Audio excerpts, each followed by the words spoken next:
Hi, I'm Yvonne Mbanefo. This is another one of our daily dose of Igbo words and phrases. The Igbo word today is Iko.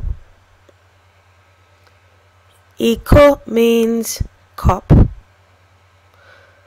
Learn how to say it by repeating after me. Iko. Iko. Iko. You can only learn how to say it by practicing. Now we're going to look at some examples of sentences using Iko.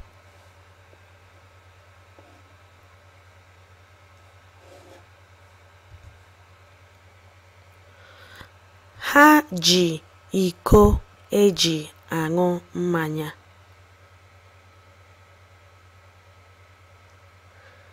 Ha ji iko eji aṅụ mmanya.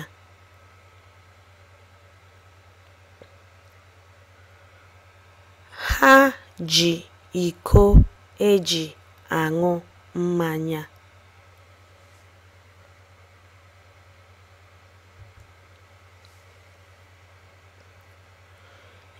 Ejiri gbamgbam mepụta iko a.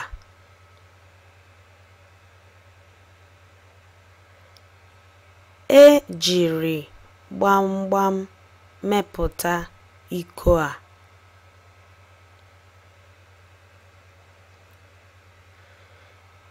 Ejiri gbamgbam mepụta iko a.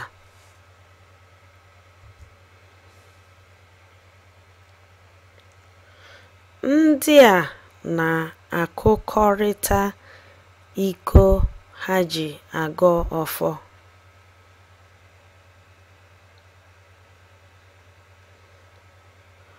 Ndị a na-akụkọrịta iko ha ji agọ ọfọ.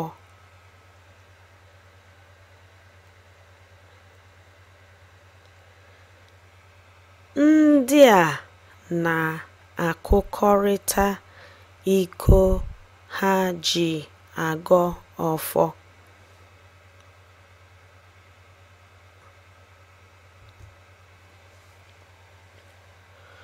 Iko a kụwara akụwa.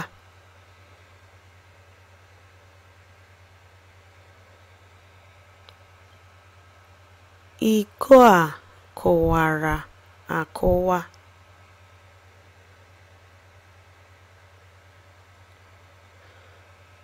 Iko a kụwara akụwa.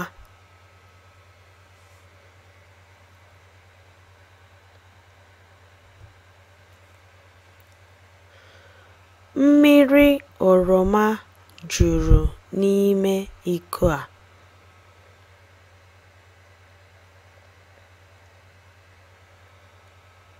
Mmiri oroma juru n'ime iko a.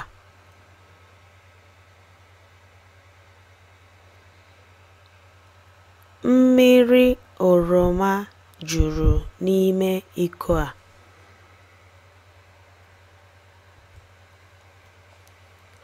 Iko.